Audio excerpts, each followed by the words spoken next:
राजयोगिनी दीदी मनमोहिनी जी की 41वीं पुण्यतिथि आने वाली है। 28 जुलाई सन 2024 को हम सब के सेंटरों पर दीदी की पुण्य स्मृति मनाई जाएगी। हम सभी 28 तारीख को प्यार से बाबा के घर में दीदी का आवाहन करेंगे, दीदी को भोग स्वीकार कराएंगे और पुष्प श्रद्धांजलि देंगे।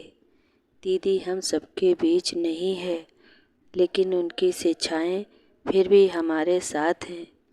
दीदी हमारी एकाग्रता से भरपूर थी। दीदी हमारी हम सभी को बहुत प्यार से शिक्षाएं देती थी। दीदी यज्ञ के लिए पिल्लर थी। दीदी का जन्म सन 1915 में सिंध हैदराबाद में हुआ था। दीदी का निधन 28 जुलाई सन 1983 में हुआ था। दीदी और दादी प्रकाश मणि जी की जोड़ी प्रसिद्ध थी। दीदी और दादी दोनों दो जिस्म और एक जान के रूप में जाने जाते थे। दीदी और दादी की शिक्षाएं एक ही हुआ करती थी। चाहे कोई भले अलग अलग जाकर पूछे, फिर भी जवाब एक ही हुआ करता था। इसीलिए सभी ब्रह्मा बस दीदी और दादी को दो शरीर और एक जान के रूप में स्वीकार करते थे। दीदी को ब्रह्मा बच्चों से बहुत बहुत प्यार था। दीदी सभी को एकानामी और एकाग्रता सिखाया करती थी। जब यज्ञ में कभी रोटी आदि बच जाया करती थी, तो दीदी उन रोटियों को फेंकने नहीं देती थी और उन रोटियों को चूरमा बनवाती थी, जिसे सेल मनी कहा करते थे। अभी हम सब उसे चूरमा कहते हैं। दीदी उनको मिसवाती थी और फिर सभी को बंटवाती थी, क्योंकि दीदी कहती थी यज्ञ में जो भी पैसा आता है, ये हमारी गरीब गरीब माताएं जोड़ जोड़ कर बाबा के घर में देती हैं, इसलिए उनका पैसा यज्ञ में सफल हो, कुछ भी बर्बाद ना जाए। दीदी खुद भी एकानामी करती थी और सभी ब्रह्मा बच्चों को एकानामी ही सिखाती थी। ब्रह्मा बच्चों के प्रति दीदी बहुत पुरुषार्थ में उनका ध्यान खिंचवाया करती थी। सभी को बहुत पुरुषार्थ करवाती थी। दीदी बहुत प्यार से सभी को शिक्षाएं दिया करती थी। एक बार दीदी ने उषा बहन से पूछा कि आज तुमने अमृत वेला किया? तो दीदी ने कहा कि हाँ, आज हमने अमृत वेला किया। तो उन्होंने कहा कैसे किया? तो उन्होंने बताया कि दीदी हमने ना आज साइलेंस का अनुभव किया। तो दीदी बहुत तेज तेज से हंसने लगी और कहने लगी कि अमृत वेले कोई साइलेंस का अनुभव होता है क्या? फिर दूसरी बहन से पूछा कि तुमने आज बाबा से मिलन मनाया? तो उन्होंने कहा हाँ दीदी मनाया। तो उन्होंने कहा कैसे मनाया? तो उन्होंने कहा दीदी आज हमने बाबा से साजन का संबंध निभाया। तो दीदी फिर उषा दीदी से कहने लगी कि सुना, अमृत वेले साइलेंस का अनुभव नहीं किया जाता है। साइलेंस का अनुभव करना माना सो गई हो। अमृत वेले बाबा से संबंध निभाया जाता है। कभी बाप का संबंध, कभी साजन का संबंध, कभी सखा का संबंध, कभी दोस्त का संबंध। अमृत वेला बाबा से वरदान लेने की वेला होती है, बाबा से ब्लेसिंग लेने की वेला होती है। तो समझा, अमृत वेले बाबा से ऐसे रू रिहान करो। तो दीदी सबको बहुत प्यार से पुरुषार्थ की तरफ ध्यान खिंचवाया करती थी और दीदी खुद भी बहुत स्ट्रिक्ट थी।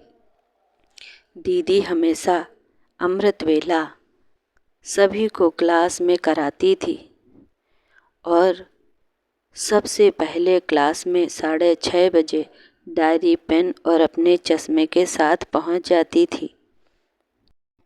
हम सबके पास जो क्वेश्चन आंसर मुरली में आते हैं, तो बाबा कभी क्वेश्चन आंसर की मुरली नहीं सुनाता था। बाबा तो सीधे ही मुरली सुनाता था। लेकिन हमारी दादी मनमोहिनी जो थी, वो जब बाबा मुरली सुनाता था तो उनसे क्वेश्चन आंसर निकाल कर अपनी डायरी में लिखा करती थी और रोज़ कम से कम 10 क्वेश्चन आंसर निकालती थी। दीदी कहती थी, जब आप सब क्वेश्चन आंसर निकाल के लिखा करोगे तो आपको मुरली बहुत अच्छी लगेगी, मुरली में रस आएगा।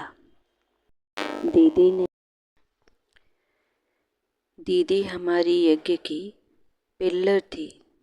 दीदी बहुत संपन्न परिवार से थी, फिर भी दीदी सिलाई किया करती थी। सबके मना करने पर भी दीदी सिलाई नहीं छोड़ती थी, क्योंकि दीदी का मानना था कि जो अपना कमाया हुआ पैसा दान करता है, उससे बहुत पुण्य जमा होता है। तो दीदी सिलाई करके जो पैसा कमाती थी, वो गरीबों में दान कर देती थी। दीदी कृष्ण की बहुत बड़ी भक्त थी, तभी बाबा उन्हें गोपी नाम से पुकारा करते थे। दीदी बहुत अच्छी थी, भक्ति में उनकी बहुत रुचि थी। दीदी ज्ञान जब नहीं था तो गीता रामायण पढ़ती थी और दीदी गोपिकाओं को देखती थी तो दीदी को बहुत खुशी होती थी और समझती थी कि मैं भी सचमुच की गोपी हूँ। जब दीदी पहली बार ब्रह्मा बाबा से मिली तो उन्होंने ब्रह्मा बाबा को कृष्ण के रूप में देखा, तो दीदी को लगा कि वास्तव में शायद मैं ही वो गोपी हूँ। फिर लास्ट में बाबा ने भी ये स्पष्ट कर दिया था कि दीदी ही कृष्ण की माँ बनेगी। दीदी की बड़ी बहन सील दीदी को बाबा गवर्नर कहकर पुकारता था। पहली बार यज्ञ में 6 महिलाएं एक साथ एक परिवार से निकली थीं। दीदी की माँ को बाबा क्वीन मदर के नाम से पुकारते थे। दीदी के अंदर परख शक्ति बहुत थी, इसलिए बाबा ने दीदी को आध्यात्मिक पहाड़ी ढूंढने के लिए भारत में भेजा था। 10-15 भाई बहनों के साथ भारत में आ गईं और आध्यात्मिक पहाड़ी ढूंढने लगी। कई पहाड़ियों पर जा के दीदी ने देखा, लेकिन कहीं आध्यात्मिक पहाड़ी का अनुभव नहीं हुआ। फिर एक बार एक संत जी मिले तो उन्होंने कहा, अरे तुम तो ओम मंडली से हो, क्या भारत में आ गई हो? तो उन्होंने कहा, नहीं, मैं भारत में नहीं आई हूँ, लेकिन बाबा ने मुझे भेजा है कि तुम आध्यात्मिक पहाड़ी ढूंढो जाके, वहीं सब लोग रहेंगे आकर। तो हमें अभी तक वो पहाड़ी नहीं मिली है, क्या आप उसके विषय में जानते हैं? तो उन संत ने कहा, मैं कोई आध्यात्मिक पहाड़ी तो नहीं जानता हूँ, लेकिन माउंट आबू ही आध्यात्मिक महत्व को लिए हुए है। यहाँ अत्रि ऋषि आदि ने तपस्या की, दत्तात्रेय ने तपस्या की, अनसुईया माँ ने तपस्या की